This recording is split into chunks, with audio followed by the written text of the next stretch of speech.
Auclair est votre ressource en cas de bris d'équipement. Fiez-vous à sa main-d'œuvre qualifiée et à ses outils spécialisés pour que votre flotte d'équipement demeure concurrentielle. Une réparation efficace, une immobilisation minimale, votre solution pour demeurer dans l'action. Garage P. Auclair, votre spécialiste en redressement de camions et de remorques dompeurs. Le Garage P. Auclair fait également la vente, l'achat et la location de remorques dompeurs. Garage P. Auclair, 1325 principal à Saint-Dominique. Partir une entreprise, c'est négocier avec l'inconnu. T'accumules les années de travail et t'en viens à apprivoiser le métier. Et un jour, tous tes efforts sont récompensés. Robert Bernard, c'est 70 ans à votre service pour que vous preniez la route en sécurité, en tout temps. C'est 17 succursales, 400 employés qui s'occupent de vous partout en province. Robert Bernard, une entreprise locale, maintenant leader au Québec. Ce segment est propulsé par le Grand Prix Skidoo de Valcourt, présenté les 11, 12 et 13 février 2022.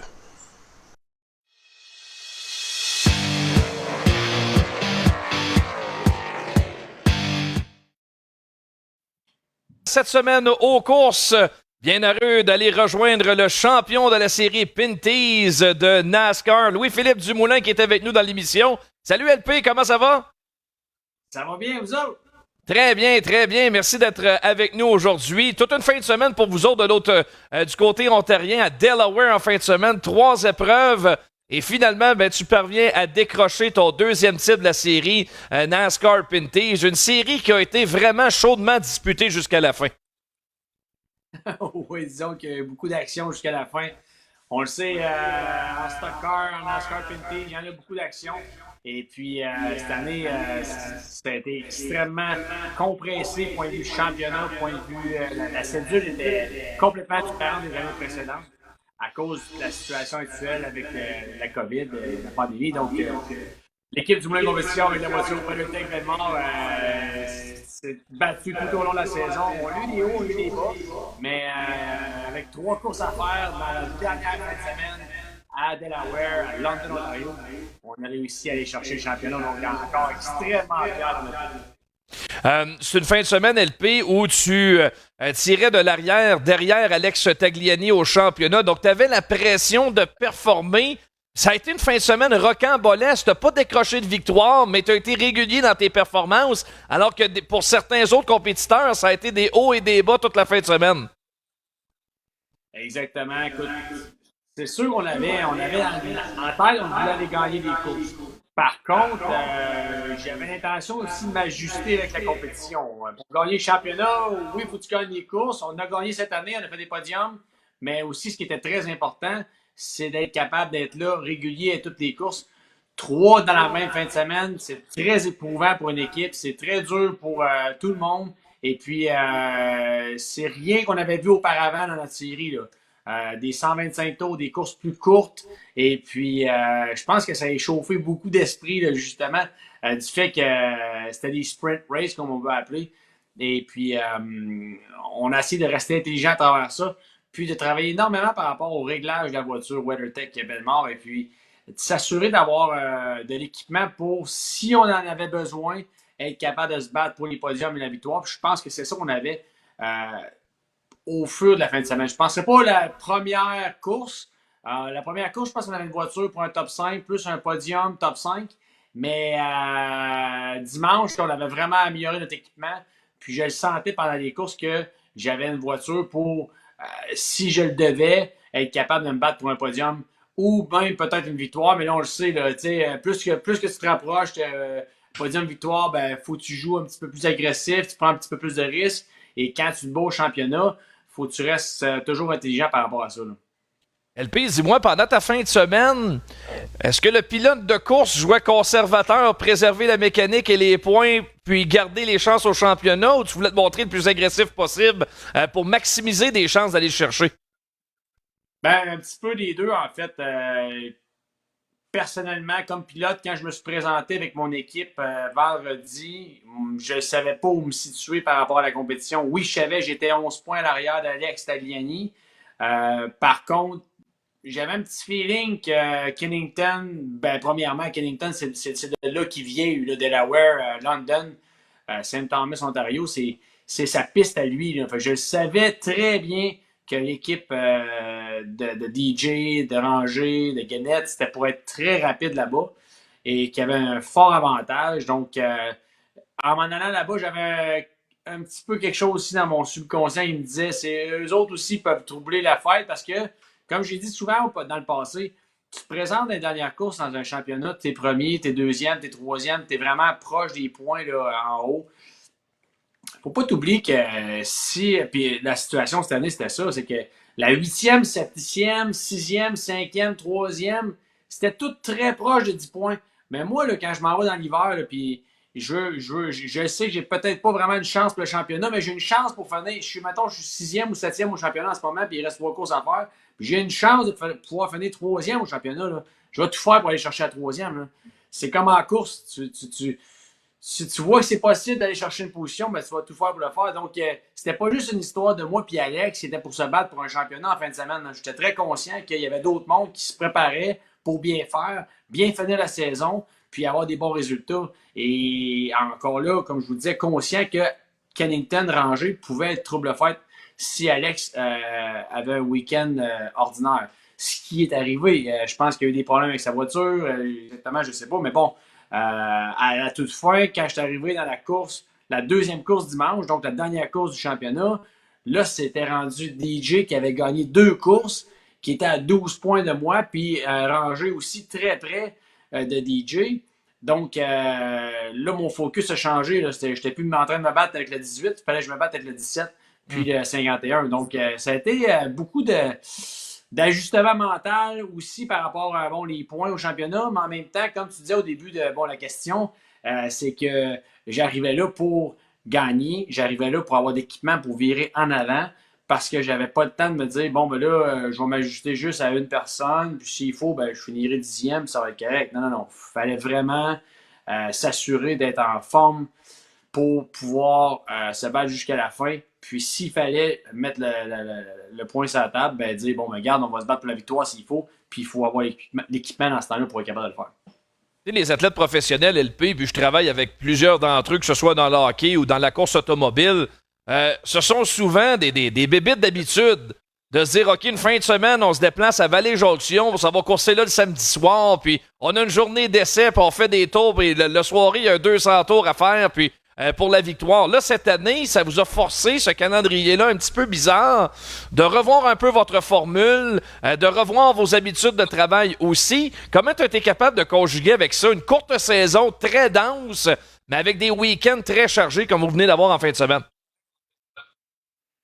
Je te dirais que personnellement, je pense qu'on s'en est très bien sorti. Évidemment, on a gagné le championnat, mais je suis habitué d'avoir une vie très intense, par rapport à mon travail, par rapport aussi ma femme, ma famille, la façon que ça fonctionne depuis très longtemps chez nous, c'est tout le temps une chose après l'autre. Puis quand j'ai vu la cédule, le championnat qui était condensé en 2 mois, début à août jusqu'à la fin septembre, des fois 2 courses par fin de semaine. Par la suite, on a eu beaucoup de changements par rapport aux courses, cancellation à cause de la pluie, déception par rapport au fait qu'on ne pouvait pas courir à Chaudière, qui pour nous, Vallée-Jonction, c'est local. Pour moi, j'étais à Trois-Rivières, donc on est allé tester souvent avec la Gagne Roy, puis c'est une piste que j'aime beaucoup jusqu'à date. Là, on a pas assez proche de la gagner, puis on avait vraiment l'intention de bien faire là cette année. Donc,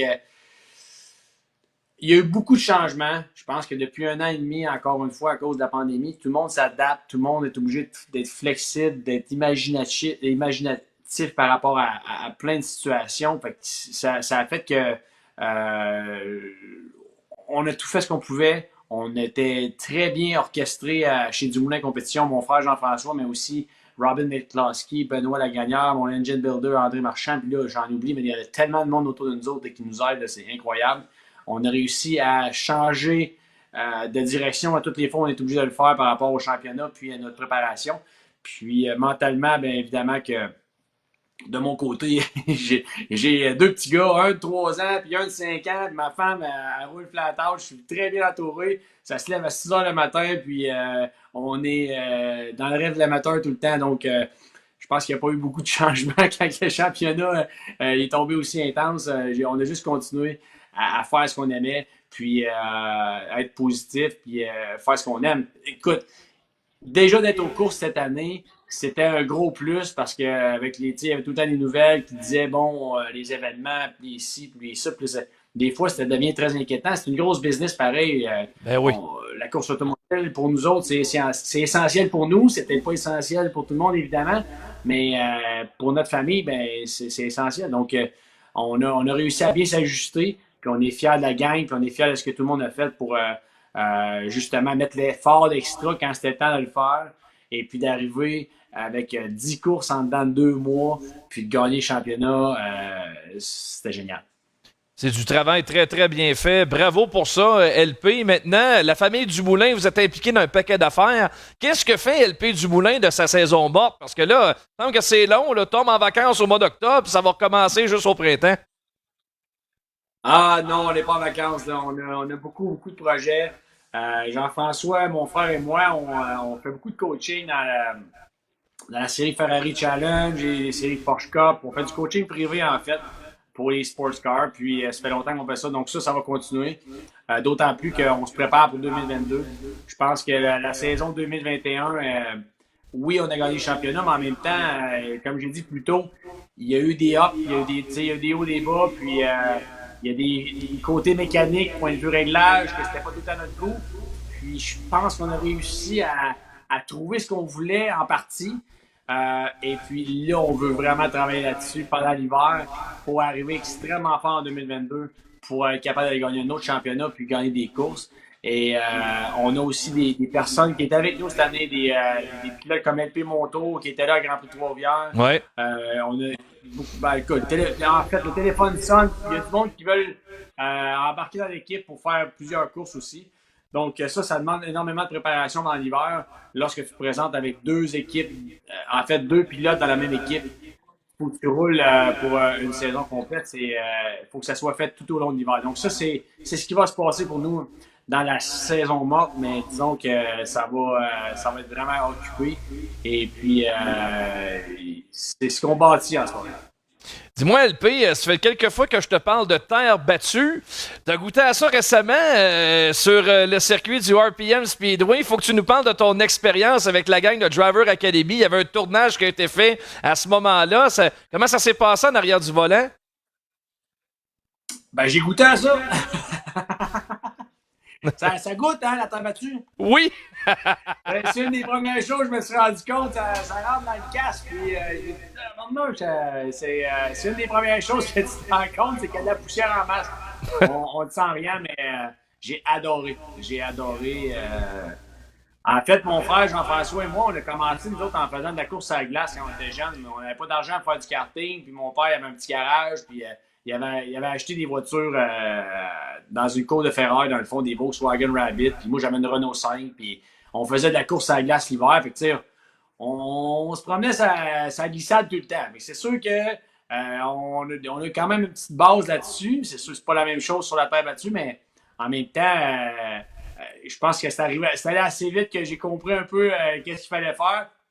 Avec tout retenu, là, je suis pas un pro, puis écoute, là-bas, les gars, ils savent ce qu'ils font, puis c'est vraiment une belle organisation, la Driver Academy, puis je pense que tout le monde qui ont le goût d'essayer ça, la terre battue, sont très bien organisés, des bonnes voitures, c'est pas t'arrives pas là, puis ça marche pas, puis que les ajustements sont pas bons, là, il est en ligne, il t'explique exactement ce qu'il faut, puis j'ai adoré ça, j'ai le goût d'aller plus loin là-dedans, ils m'ont dit, bon là, ça c'était à Saint-Marcel. Ils m'ont dit qu'on peut aller aussi à Granby, je pense, ou à Drummond, pour aller essayer ça sur une plus grande piste.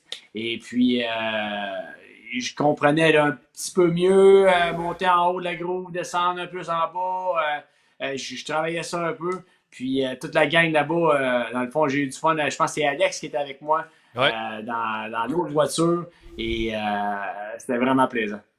En tout cas, une chose est sûre, ce type de voiture a créé une impression très favorable au Grand Prix de Trois-Rivières pour le défi urbain Chevrolet. Je pense qu'on va retourner dans tes terres, LP, l'année prochaine avec ces voitures-là parce que ça a volé le show le samedi sans l'ombre d'un doute. Puis peut-être qu'un jour, on va voir un des frères du Moulin minimum dans une voiture au défi urbain. Ça serait bon, ça. Ben, ça serait bon. Je parlais avec mon ami Ron Fellows en fin de semaine. Oui. Il m'a dit qu'il avait vraiment aimé ça. Oh, il a dit qu'il a vraiment aimé ça. c'est différent. Écoute, pendant le Grand Prix, c'est sûr que pour nous autres, on court en même temps, puis on est déjà très occupés pendant la fin de semaine. Fait que donc, là, cette année, je ne savais pas à quoi m'attendre. Je regardais ça aller. J'ai trouvé que c'était un super bon show. Je pense que les fans ont adoré ça. Et puis en plus, on a eu un Grand Prix cette année. Ouais. Il y a eu des fans. On a eu justement le show avec les voitures de temps battu, mais aussi de pouvoir y retourner. Je pense qu'il y a beaucoup de lueur au bout du tunnel, puis tout le monde est positif en ce moment. LP Dumoulin, merci bien gros. Au plaisir, toujours plaisant de te parler. Bonne saison morte, entre guillemets. Félicitations pour ton titre en série Pinty's et à la prochaine, mon cher. Allez, merci à vous autres, puis merci à tous les partenaires. C'est génial. À bientôt. Bye-bye. Bye. Louis-Philippe Dumoulin de Trois-Rivières. Un autre gars de chez nous qui remporte le titre en série Pinty's. Le titre, il reste à la maison. Ça, c'est le fun. Ben, le fun. On fait une pause très courte. Et au retour, le directeur de la série Super Dirt Car, Dean Reynolds, s'invite dans cette semaine aux courses.